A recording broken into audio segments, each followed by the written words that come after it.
welcome. In front of me I have a live lobster that we're going to use to make some curry lobster and dumplings. So stay tuned as we continue with this recipe. So I'm going to start off by making my green seasoning for our lobster.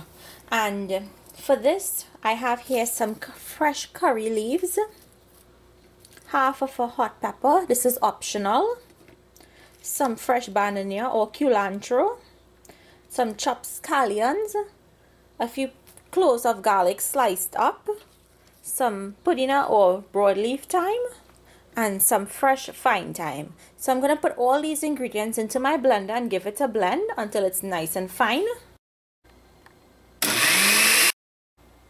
So that's it. Once you blend your seasoning, now you can blend this coarse or you can blend it fine. It all depends on your preference. So now we're going to season our lobster, and here I have my lobster that I cut up and I cleaned, and we cut the tails in half so that it can be evenly, everyone can get a piece. And I also went ahead and I bought 4 extra tails and I cut those in half, so that's why it looks like a lot of meat, is because we have 4 extra tails in here together with that one whole lobster. So here I have my green seasoning. I have some Angostura bitters, salt and black pepper, tomatoes, onion, fish seasoning, lemon pepper, and some all-purpose seasoning. So I'm going to add all of these to my lobster. I'm going to start by adding my salt, and I'm adding a little bit because remember the fish seasoning and the all-purpose seasoning has salt together with some black pepper. I'm going to add in a dash of this bitters. If you don't have bitters, that's okay. Your tomato, onion, all-purpose seasoning, lemon pepper, and fish seasoning.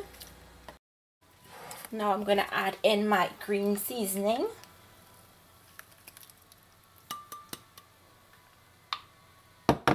And you're going to mix everything. And I didn't mention, but my lobster, I washed it with some limes. You want to make sure and wash your lobster so it doesn't smell fishy. Once you've mixed in all of your seasonings, cover it and store it in your refrigerator overnight or for a couple of hours until you're ready to cook it. Okay, so now we're going to move on to currying our lobster. It had been marinating overnight in our green seasoning that we made, and for this other part you're going to need some methi or fenugreek seeds. I have some hot and spicy curry powder, and I have some mild curry powder, and I'm using a madras, the curry herb madras blend, and I like mixing it because I like the spiciness of the hot and spicy curry powder together with the mild. I have my coconut milk, some water, and some vegetable oil or olive oil, whatever oil you prefer to use. I know coconut is quite popular right now. So let's get started on putting this together. We're going to start by putting up our pot to heat up and adding a little bit of vegetable oil. To the oil, add in your methi or fenugreek seeds so they can start to toast. And you don't want these seeds to burn, you just want them to start to get a nice dark brown color. So my seeds have started to turn a nice dark brown color, and I've dropped my heat back to low because when you put your curry powder in here, you don't want it to burn. So now you're going to add your curry powder, and you can add all hot and spicy or you can add all mild. It all depends on your taste palette. So I'm just going to let this toast on low heat. And I didn't mention, but you will find the ingredients with the measurements down below in the description box. So I'm going to let this toast for a little while, maybe about a minute or so. When your curry has toasted, and I would say for about half of a minute, and it has gotten to this thick paste, you want to add in some water to thin it out. Just about a quarter to a half of a cup.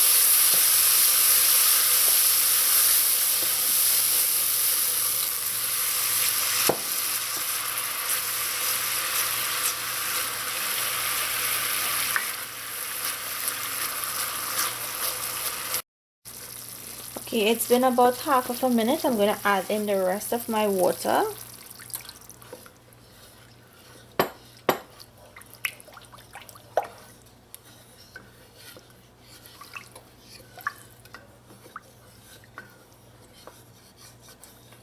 And I'm going to add in my coconut milk.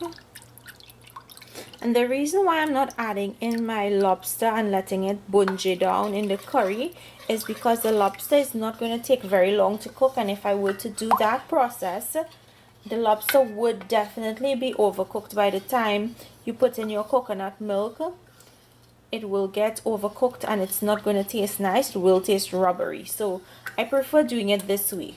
So I'm going to let this coconut milk come up to a boil. What I'm going to do is just fish the lobster out so I can get the seasonings to add to my milk.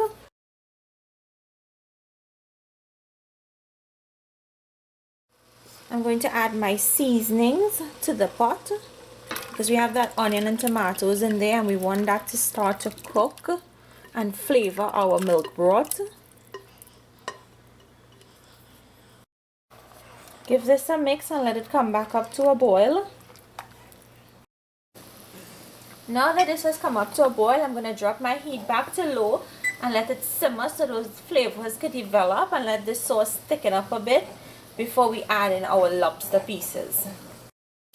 So it just took like 2 minutes for this to stay on the stove and for it to stay on simmer. And now I'm going to add in my lobster that we fished out.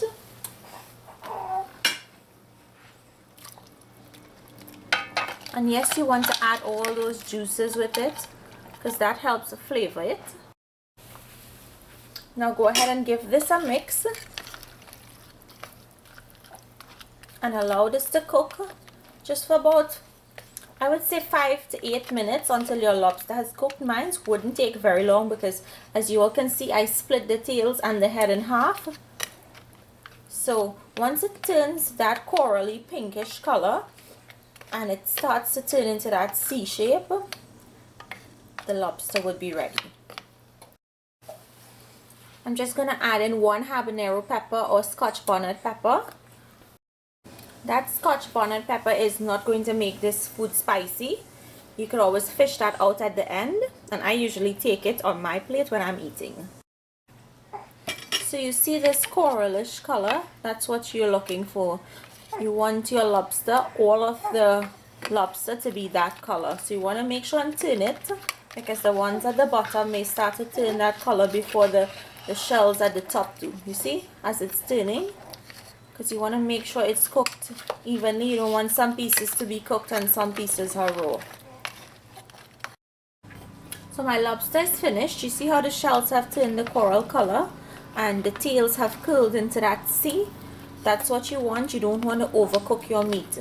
So what you do next is you take this off the heat and you taste it for salt. Adjust your salt accordingly, and then you go ahead and serve this with your rice or with your dumplings. So here you have it, my curried lobster in a coconut milk broth or sauce. I hope you guys enjoyed today's recipe.